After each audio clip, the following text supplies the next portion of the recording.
In 1978, a wild fraternity turned college life upside down and made us laugh until our sides hurt. Welcome to Real 365. Today, we look back at the cast of Animal House, then and now. John Belushi brought John Bluto Blutarski to the screen at age 28. Bluto was the chaotic heart of Delta House, a force of pure anarchy who spoke little yet said everything with a raised eyebrow or a food fight. What made him unforgettable was the way he moved through every scene, like a force of nature, never quite walking when he could charge. Few realized that while filming in Oregon, he was also flying back to New York every week to perform on Saturday Night Live. He worked Monday through Wednesday on the movie, then took overnight flights to rehearse and appear on the show, before returning exhausted. Director John Landis later said Belushi stayed clean throughout the shoot and trusted him enough to let him improvise many of his biggest moments. Looking back, audiences still see that wild energy and feel the pure joy of watching someone who seemed completely free. John Belushi died on March 5, 1982, at the age of 33, from an accidental drug overdose of cocaine and heroin.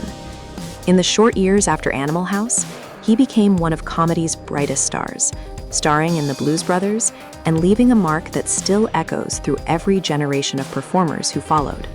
His time on screen was brief, yet the character of Bluto remains one of the purest expressions of comic freedom ever captured. For many who grew up with the film, Bluto is not just a role. He is a reminder of a time when laughter felt reckless and alive. Even now, when the toga parties and food fights flash across the screen, it is hard not to smile and miss the man who made them possible. Kevin Bacon made his film debut as Chip Diller at age 19. Chip was the eager Omega pledge who endured the paddle and the humiliation of the house. What stood out was how completely he disappeared into that clean-cut, slightly desperate young man trying to fit in. The casting director found him at acting school in New York and sent him to meet John Landis. Landis asked him to make a smarmy face. Kevin later admitted he did not even know what the word meant, yet the expression he tried got him the part. After filming, he returned to waiting tables in New York. The movie came out and almost no one recognized him. Looking back, that small role still feels like the quiet beginning of everything that followed. Kevin Bacon is 68 years old and still working steadily. After Animal House, he built one of the most varied careers in Hollywood, moving from Footloose to serious dramas and then into television. He has been married to Kyra Sedgwick since 1988. They divide their time between a farm in Connecticut, an apartment in New York, and a home in Los Angeles. The 6 Degrees of Kevin Bacon game became a lighthearted tribute to how widely his work has reached. For many who first saw him as that nervous pledge, it is still surprising and satisfying to watch how far the young man from the Omega House has come. Tim Matheson played Eric Otter Stratton at age 30. Otter was the smooth talker of Delta House, the one who could charm his way into almost any situation and somehow make it look easy. Producers first offered him a role as one of the straight-laced Omegas. He refused. He said he was tired of playing the clean-cut good guy and wanted the fun of the Deltas instead. When he finally auditioned with Peter Riegert, the two of them started improvising and the room lit up. John Landis came out into the hallway and told him he had the part of Otter on the spot. Audiences quickly fell for that confident smile and the sense that Otter always had one more idea up his sleeve. Tim Matheson is 78 and remains active both in front of and behind the camera. After Animal House, he continued working across film and television, earning Emmy nominations for his role as Vice President John Hoynes on The West Wing. In recent years, he has been familiar to new audiences as Doc Mullins on the series Virgin River and has directed many episodes of popular shows. He also published a memoir looking back on 7 decades in the business. The charm that made Otter so watchable never really left him. For fans who remember those toga parties, it is a quiet pleasure to see that the same easy presence is still there all these years later. Tom Hulce played Larry Pinto Kroger at 24. Pinto was the quiet, slightly awkward freshman who stepped into Delta House and somehow survived the chaos around him. What made the performance work was the honesty in his reactions. He never seemed to be playing for laughs. He simply looked like a young man trying to figure out where he belonged. Before the film, he had been deep in the intense theater world, starring opposite Anthony Hopkins in Equus. He later said he wanted something completely different, a low-end comedy after months of heavy drama. Looking back, audiences still recognize that wide-eyed newcomer who somehow became part of the family without ever forcing his way in. Tom Hulce is 72 and has largely stepped away from acting in front of the camera. After Animal House, he earned an Academy Award nomination for playing Mozart in Amadeus and later moved into theater producing. He won a Tony Award as the lead producer of Spring Awakening and has continued working on Broadway projects. He keeps a relatively private life and has chosen the quieter side of the business. For many who first met him as Pinto, it feels right that the shy freshman eventually found his place behind the scenes, shaping stories rather than standing in the middle of them. Karen Allen played Katy at age 26. She was the grounded presence in a house full of noise, the young woman who loved Boone, yet could see the limits of the endless parties. What stood out was her natural warmth and the way she held her own without raising her voice.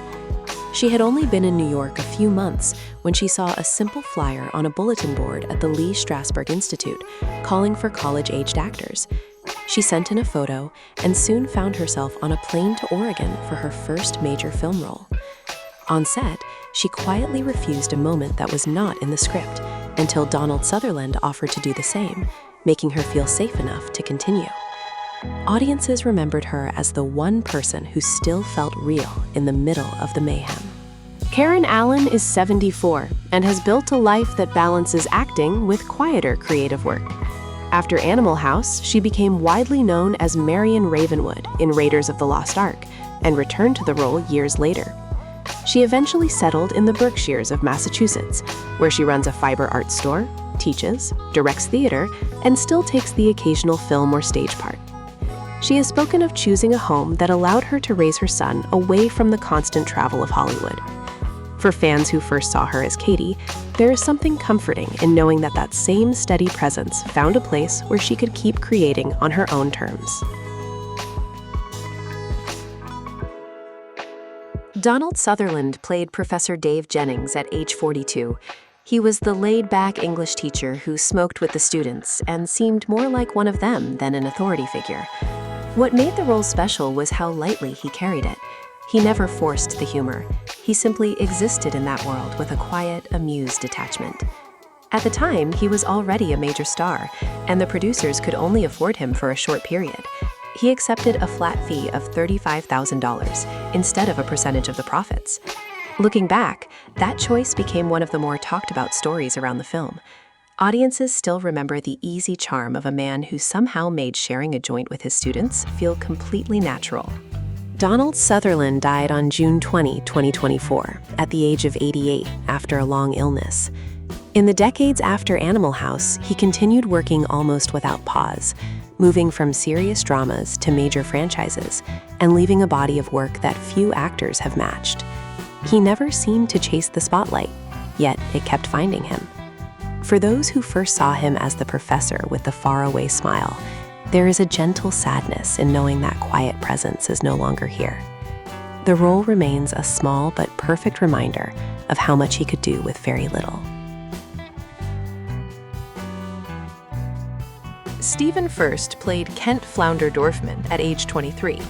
Flounder was the soft-hearted, slightly clumsy newcomer who wanted to belong and often found himself in over his head.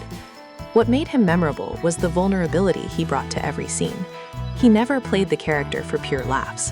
There was always a touch of real insecurity underneath.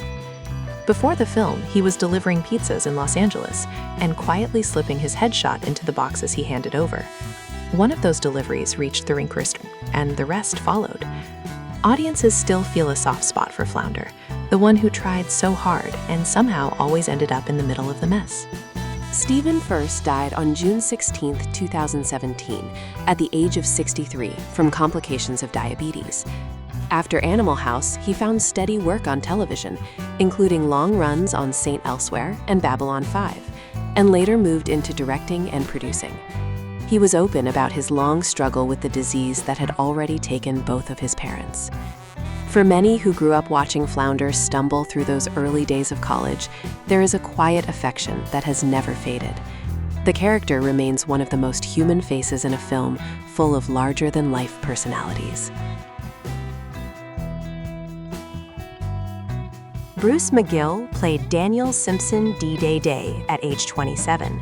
He was the quiet motorcycle rider who rarely needed words, the one who could make a motorcycle climb the stairs or turn his throat into a full orchestra.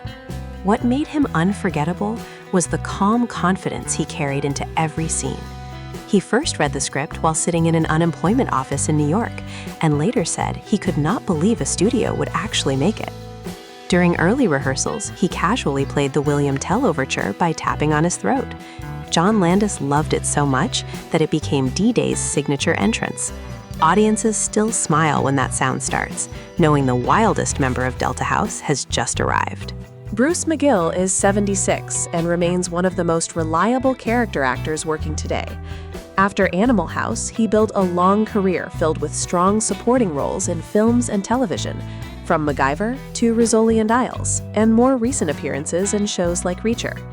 He has never stopped working and still brings the same grounded presence that first made D-Day so memorable. For fans who remember the motorcycle roaring up the stairs, it is satisfying to know that the man behind the handlebar mustache is still out there, quietly delivering solid performances decade after decade. Peter Riegert played Donald Boone Schoenstein at age 30. He was the more thoughtful half of the Otter and Boone partnership, the one who could party hard, yet still feel the weight of his relationship with Katy. What stood out was the natural ease he brought to the role. He never pushed for attention, he simply felt real. He has said he was living with Bette Midler in New York when he first read the script, and literally fell out of bed laughing. Harold Ramis had written the part with himself in mind, but John Landis chose Riegert instead. Looking back, audiences still connect with Boone as the one who somehow kept a little bit of heart inside all the chaos. Peter Riegert is 79 and continues to work selectively in film and television. After Animal House, he delivered memorable turns in Local Hero and Crossing Delancey, later appeared in The Sopranos, and even earned an Academy Award nomination as a director for his short film By Courier. He has kept a relatively private life and married in 2019.